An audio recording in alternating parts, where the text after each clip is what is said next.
ब्रेकनंतर एक मोठी बातमी आहे। खंडणी आणि हत्या प्रकरणातील आरोपी वाल्मिक कराडला जेलमध्ये व्हीआयपी सुविधा मिळत आहेत। या संदर्भात धक्कादायक माहिती समोर आली आहे। विशेष माहितीमध्ये वेळ आणि तारखेसह उल्लेख करण्यात आलेला आहे। एक पत्र आलेलं आहे, निनावी पत्र देशमुख कुटुंबियांना मिळालंय। त्याच्यामध्ये वेळ आणि तारखेसह कशा पद्धतीने वाल्मिक कराडला व्हीआयपी ट्रीटमेंट दिली जाते त्याचा उल्लेख करण्यात आलाय।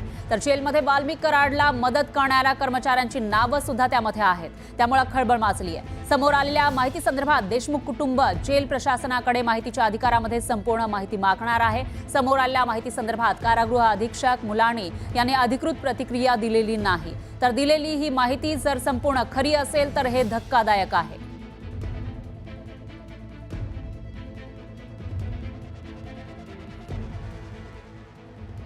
तर बीडच्या कारागृहात वाल्मिक कराडला व्हीआयपी ट्रीटमेंट मिळत असल्याचा आरोप देशमुख कुटुंबियांनी केला आहे। जेलमधील कर्मचारी आरोपीला सहकार्य करत असल्याचा आरोप सुद्धा देशमुख कुटुंबीय वारंवार करतायत। दरम्यान या संदर्भात कारागृह प्रशासनाकडे माहिती अधिकारामध्ये सीसीटीव्ही फुटेज मागितलं जाणार आहे अशी माहिती देशमुख कुटुंबियांनी केलेली आहे।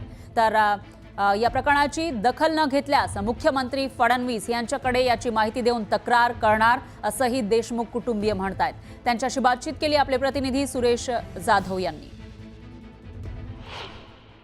नेमकं हे पत्र समोर आलेले त्यामध्ये अत्यंत धक्कादायक वेगवेगळे खुलासे आहेत।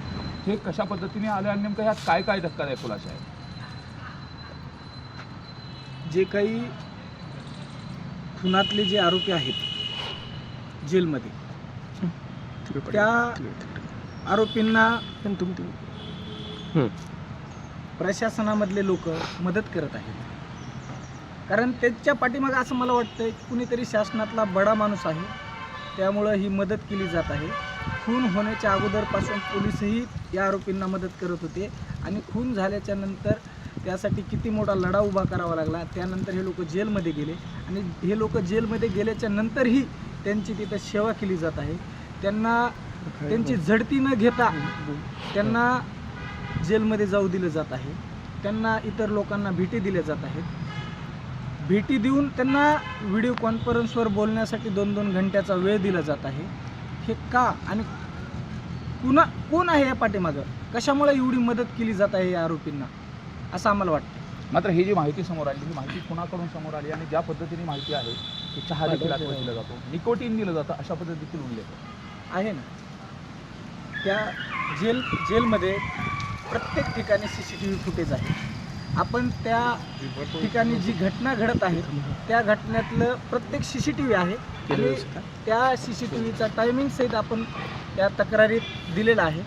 तुम्हाला जे पत्र दिलं आहे त्यात आपला टायमिंग आहे, तारीख आहे, त्या तारखेत त्यावेळी कुठल्या कर्मचाऱ्याने कुठली मदत केली याच्या सगळा संदर्भ आपण त्या पत्रात तुम्हाला दिलेला आहे। मात्र ही सगळी जी माहिती आहे ती प्रशासनाला दिली होती का? जेल प्रशासनाला त्यांनी त्याच्यावर काय कारवाई केली का? काय उत्तर दिले का तुम्हाला? जेल प्रशासनाला आपण त्या विषयात माहिती दिलेली नाही।